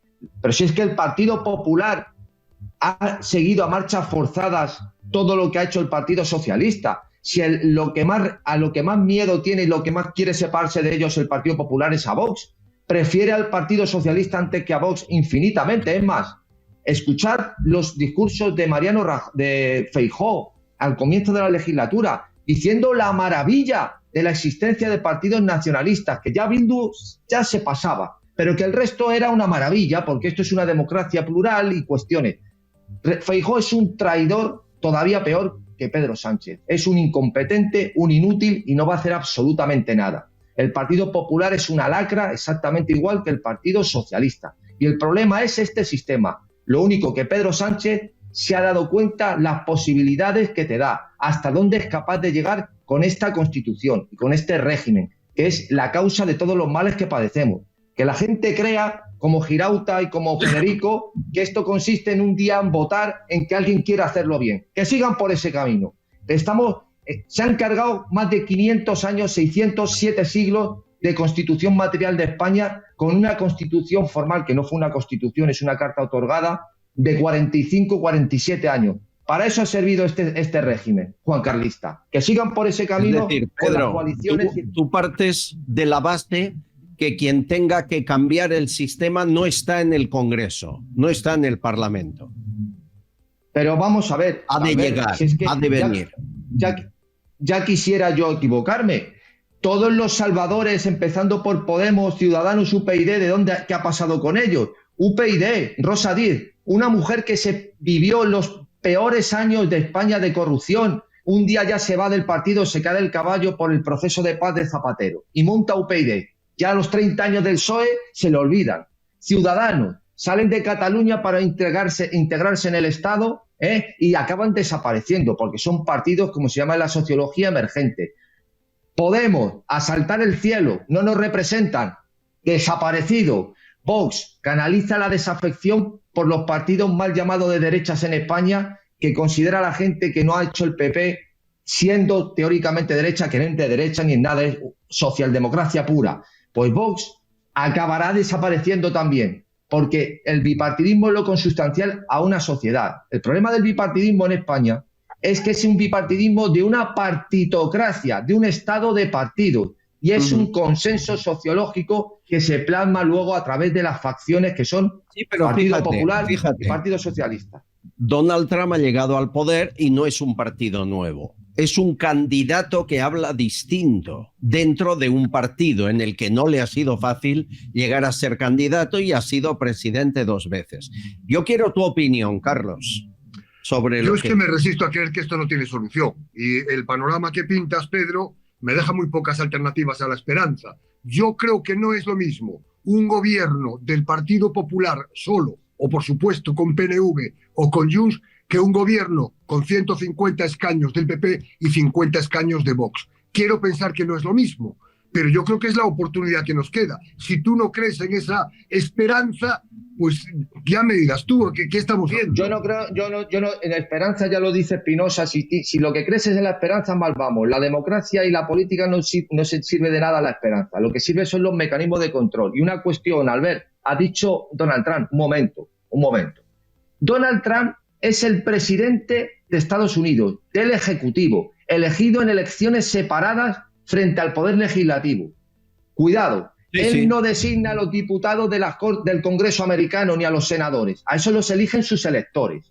Y las desavenencias que tenga con ellos no tienen nada que decir. Aquí el presidente del Ejecutivo se elige dentro de las Cortes Generales del Legislativo. Es decir, yo me lo guiso y yo me lo como. Me reúno con todos los partidos, es decir, votadme en la investidura y a cambio votamos aquí una ley para vosotros, la que queráis. Eso es una tomadura de pelo. En Mariano Rajoy tuvo la mayoría más grande, creo que únicamente superada por Felipe González en el año 82, y no hizo nada. Fue el responsable de que más creciera el independentismo en Cataluña. Se hizo un referéndum promocionado a cámara lenta desde Artur Mas en el año 17 y posteriormente, y no hizo nada. Mariano Rajoy es un traidor, que no hizo nada absolutamente con la mayoría más grande que ha tenido en el Parlamento. Entonces, ¿de qué ha servido esa mayoría? Pues para que creciera el independentismo y se hicieran referéndum. Eso es lo que ha pasado.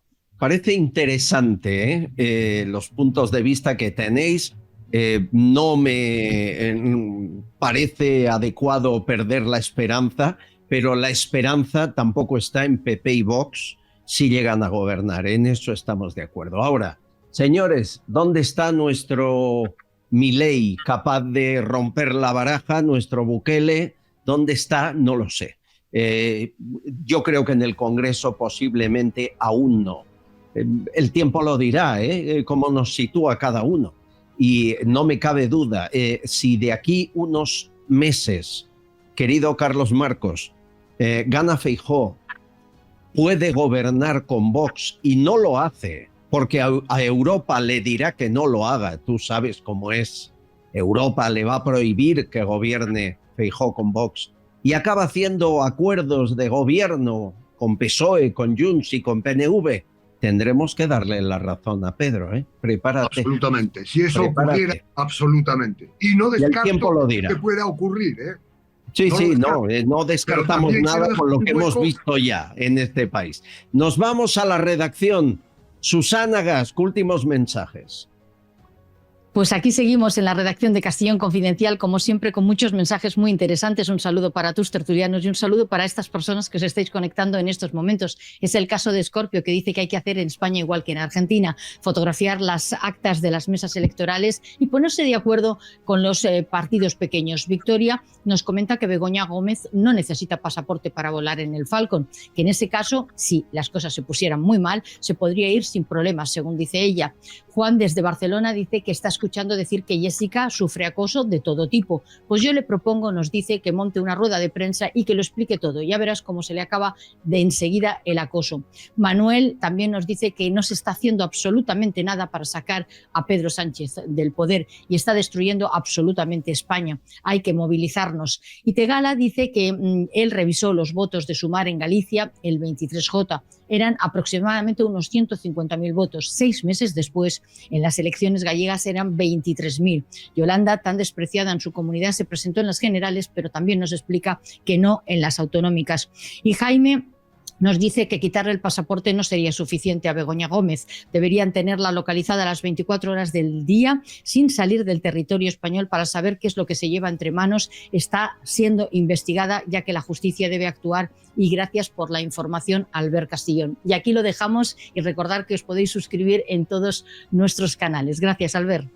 Gracias, Susana. Bueno, amigos, después de esta intensa mañana, no me queda más que desearos lo mejor, Pedro Gallego, Carlos Marcos, y un abrazo inmenso a los dos por ayudarnos a la reflexión. Cuidaos mucho. Sí, Albert.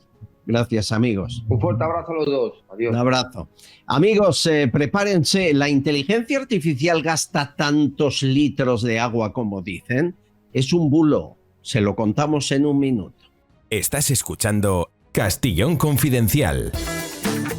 Javier Peno es una gran persona. Lleva 35 años en su joyería comprando joyas, brillantes, oro y ahora muy especialmente primeras marcas de relojes como Cartier y Rolex de los años 80, 90 y 2000. Y siempre ofrece una tasación más alta. Nadie te va a pagar más. Tiene 6 tiendas en Cádiz y la central está en Madrid, en la calle Arenal número 7. No te confundas, que el 7 trae suerte. En el primer piso, al ladito de la Puerta del Sol. No cierran al mediodía y son confidenciales. Si quieres hablar con Javier, le llamas de nuestra parte al 91 593 0491. 91 593 0491. De toda confianza.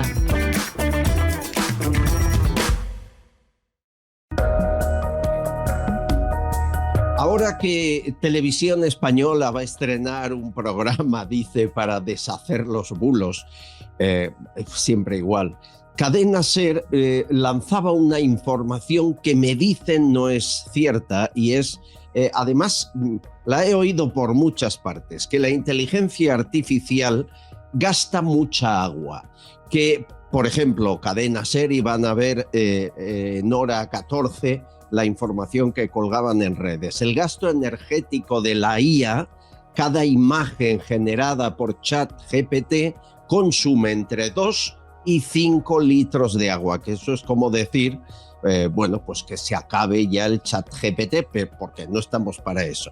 Bien, lo que pasa es que esta información no es cierta, es falsa. Nos cuenta detalles Gabriel Araujo, nuestro perito informático. ¿Qué tal, amigo? Muy buenas, ¿qué tal, Albert? Gracias por la invitación, como siempre. No me digas que es un bulo. Bueno, lo es, y así lo he publicado yo en mis redes, por cuanto ChatGPT realmente es una herramienta de inteligencia artificial generativa, pero de texto, no de imágenes. En todo caso, las imágenes las genera DALL-E, que es otra solución de OpenAI. Y además, el segundo dato incorrecto es que, evidentemente, sería una barbaridad. De 2 a 5 litros cada imagen, pues ya estaría, no habría ya agua, evidentemente, ¿no? Sí, claro. Es un bulo grosero, porque realmente los estudios que nos sugieren incluso el año 2023, siendo que han pasado 2 años y ahora se ha ganado una eficiencia los motores de inteligencia artificial, pues nos sugieren que puede gastar entre 20 centilitros y 50, que eso no es nada, porque es el sistema de refrigeración de las GPU. Las GPU son esas unidades de proceso que específicamente se dedican a procesar todas las instrucciones de la inteligencia artificial. Es decir, de 20 a 50 centilitros, eso sería 0,02 o 3 litros por imagen, diríamos. Exacto, se ha amplificado como en 1000 o 10.000 la cifra real, ¿no? Porque sí, por pero eso yo imagen... lo he oído en más lugares, que por ejemplo, en Valencia quieren instalar una inteligencia artificial y dicen que el gasto de agua será brutal. ¿Gasta o no gasta? No es un gasto que está bajando incluso porque, como digo, se está ganando en eficiencia en los sistemas de generación de inteligencia artificial, y esto, lamentablemente, al ver, es una mancha más en el tigre. Quiero decir que es esto de querer meter miedo con el tema de las nuevas tecnologías, con todo lo que nos rodea. Lo han hecho también con estos bulos durante la pandemia. Se han inventado una cantidad de daños que luego hemos visto que eran falsos. Están con el tema del cambio climático también inventándose una cantidad de datos falsos. Están también con el tema de la guerra, incluso asustando a la gente con el kit. Y bueno, es vergonzoso ya lo que está pasando. Es decir, un poco el objetivo final es crear confusión suficiente para provocar miedo. Ese es el objetivo. O que no usemos la inteligencia artificial. ¿Por qué no quieren que la usemos? No es que no quieren que lo usemos, sencillamente todo lo que nos rodea lo quieren echarnos la culpa a nosotros de lo que estamos al ciudadano, ¿no? Se trata de el miedo, y la culpa paraliza, y esto es un elemento clave del control de las masas, ¿no? La gente con miedo no actúa. Recibimos, después del programa del jueves pasado que hicimos directo con Araujo, un mensaje de Eduardo Reyes que te voy a leer, lo resumimos. Dice, pregunta para Gabriela Araujo: si se implanta el euro digital, los bancos físicos bueno, pues no tienen sentido en un futuro, y eso implica personal, furgones blindados, gente de seguridad, mucha gente que se quedaría sin trabajo. Luego te dice que enhorabuena, dice felicidades por el programa de anoche espectacular. Disfruté como nunca con Gabriel. Enhorabuena, Gabriel. Bueno, oye, enhorabuena para ti también. Esto significa que los bancos tienen, de hecho, ya las sucursales están cerrando cada vez más, ¿no? En efecto, eso está ocurriendo con ya el dinero electrónico, que no tiene nada que ver con el euro digital. Son dos conceptos diferentes. Dinero electrónico por un lado y euro digital por el otro. Dinero electrónico es las tarjetas que utilizamos, las transacciones, pues todo lo que utilizamos, el Bizum, todo eso es, dinero electrónico. Luego la otra consideración es el euro digital, que eso sí tiene razón este oyente, que por supuesto un saludo para él y gracias por todos esos conceptos, que realmente tiene razón en el sentido de que el Banco Central Europeo quiere consolidarse como el único banco que pueda operar en Europa. Es realmente terrible, porque eso es centralizar, es eliminar la competencia y es tener el control absoluto. De lo que hablábamos antes, el control absoluto. En la Unión Europea, la Comisión Europea específicamente, quiere controlar de manera absoluta a todos los ciudadanos europeos de la manera que se está haciendo en China, y por eso está mirando a China con tanto cariño y con tanto acercamiento, porque quieren implantar aquí el mismo sistema, el tema del contrato social, que tengamos todo el dinero del Banco Central Europeo y ellos digan en qué podemos gastarnos ese dinero. El dinero va a tener caducidad, o te lo gastan o te lo quitan para eliminar el tema del ahorro. En fin, es escandaloso esto. Yo creo que no se va a poder hacer porque es claramente anticonstitucional y contrario al espíritu de la Unión Europea, ¿no? Bueno, hasta me mandan los oyentes campañas contra el euro digital que se ha puesto en marcha. Dice, di no a la esclavitud económica. Claro. Bueno, ¿qué tendremos que hacer para que el euro digital no se implante? Es muy difícil, ¿no? Porque toda Europa está de acuerdo. No toda Europa, Albert, y esto es una primera fase nada más. Ellos lanzan globos sonda y después ven qué pueden hacer. Como bien decía el oyente, esto elimina evidentemente toda la actividad bancaria privada, y esto es un lobby muy importante como para eliminarlo de un plumazo. Yo creo que no va a poder hacerse porque, como bien dice, va a aumentar el desempleo en el transporte de caudales y todo lo demás, y además elimina la competencia y al mismo tiempo las empresas se nutren de los préstamos también que da la banca privada. Así que estamos hablando de un colapso de la economía sin precedentes. Por tanto, no creo que pueda hacerse, ¿no? Veremos qué ocurre. Gracias. Un abrazo. Estamos en contacto. Gabriel Araujo, perito informático. Un abrazo para todos. Hasta pronto. Y muchísimas gracias por sus mensajes de cariño y apoyo. Nos dan fuerza, como el de Rosaluz. Y muchas felicidades por el programa y por la gente inteligente a la que usted que entrevista y que colaboran con usted. Muchísimas gracias por decir la verdad y no tener miedo. Muchísimas gracias. Un beso fuerte, gracias a ti. Somos un equipo, estamos en la trinchera juntos, defendiendo lo que creemos que es justo. Somos muy distintos todos, pero nos unen unos mínimos que hacen que esto ya sea una trinchera muy fuerte, muy larga, muy grande, donde cabemos todos. Hasta Fabián y varios de ustedes que me han mandado esta locura de canción que, bueno, escuchen por favor. Tus palabras sobre Alves y lo de su absolución en cualquier país del mundo supondría división. Mopongo. Bueno, Pau Donés, si levantara la cabeza se echaría una risa. Seguro que está en el cielo riéndose, el bueno de Pau. Y han hecho algo que me ha mandado Enrique, gracias Enrique, porque si no, no lo oigo, ni lo veo, que me parece brillante. Han cogido la exclusiva de este programa contando la semana pasada que supuestamente Begoña Gómez está tramitando la nacionalidad dominicana y por urgencia. Bien. Pues han cogido la película Casablanca, han cambiado con inteligencia artificial las caras, Humphrey Bogart, Sánchez, claro, Ingrid Bergman, Begoña Gómez. Pero es que hay un avión que es el Falcon. Bueno, vean esta maravilla que ha hecho Iberian Sun. Enhorabuena, chicos. Los nombres son David Sánchez y Begoña Gómez. ¿Pero por qué mi nombre? Porque te irás en el Falcon a República Dominicana. No lo entiendo, cariño. ¿Y tú qué vas a hacer? Yo me quedaré aquí con Bolaños hasta que la tormenta haya pasado. No, Pedro, no sé qué te ha ocurrido. Anoche dijimos muchas cosas. Tú dijiste que yo tenía que pensar por los dos, y después del aplazamiento en el juzgado, he llegado a la conclusión de que lo mejor es exiliarte con mi hermano. Pero Pedro, no quiero. Escúchame, Begoña. ¿Tienes idea de lo que deberías soportar si te quedaras aquí? Lo más probable es que acabáramos los tres en la cárcel. Pero... ¿No es así, Bolaños? Me temo que sí, señor. Lo dices solo para que me vaya. Lo digo porque es la verdad. Tú y yo sabemos que es mejor que os vayáis como hizo Puigdemont. Si el Falcon sale y no vais en él, lo lamentaréis. Tal vez hoy no, puede que mañana tampoco, pero pasado sí. Pero ¿y nosotros?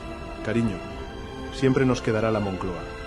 Pedro, te dije que nunca iba a dejarte. No lo harás. Yo también tengo una misión.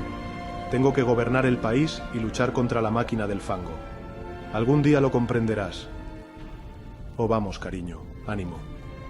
Todo irá bien mientras yo esté al mando. Sí, Pedro. Todo está a punto, Pedro. Estupendo. Cuida de ella y que no coma después de medianoche.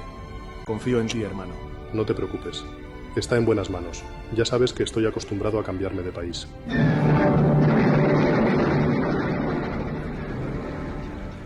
¿Lista, cuñada? Lista. Adiós, mi amor. Te querré siempre, Gordi. Venga, apresuraos, que el Falcon va por horas.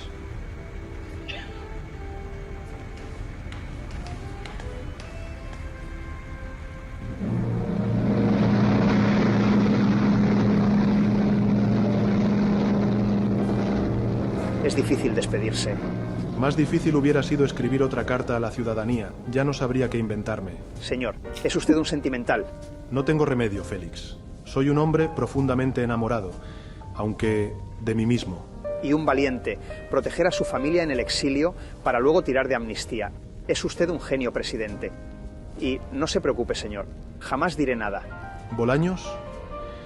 Me parece que este es el principio de una gran amistad. ¡Maravilloso! Enhorabuena. Felicidades, Iberian Sun. Gracias, Enrique, por enviármelo. Y si es verdad, y si terminan exiliados todos en Dominicana y luego Cándido les amnistía. ¡Ay, al tiempo, al tiempo! Bueno, muchas gracias por sus donaciones. Margarita de Bataller, por España. Gracias, querida. Manuel Martín Sánchez, muchísimas gracias. Seamos libertarios y libertadores, dice Pedro García en su donación. Gracias. Lo pueden hacer por Bizum, por PayPal, en el correo electrónico les mandamos número de cuenta. Josefina Grisel, gracias. Gracias a Marta Pepe y a Lizardo IM, que dice por la libertad, carajo. Gracias, amigos. Vuestras donaciones son la máquina, son la gasolina que engrasa, que todo esto pueda seguir girando. Y seguimos con dificultades necesitando vuestra ayuda. Un beso a todos y mañana volvemos. Les espero aquí. No se lo pueden perder. Lo pueden ver a la hora que quieran, el día que quieran, pero echen un vistazo a esa otra realidad que nos oculta. Gracias a todos. Solo para mentes abiertas y para gente despierta. Desde la trinchera las balas silban y no hay manera de salir allá afuera. Aquí la libertad tiene las alas de cera. Albert Castillo, Susana Gash.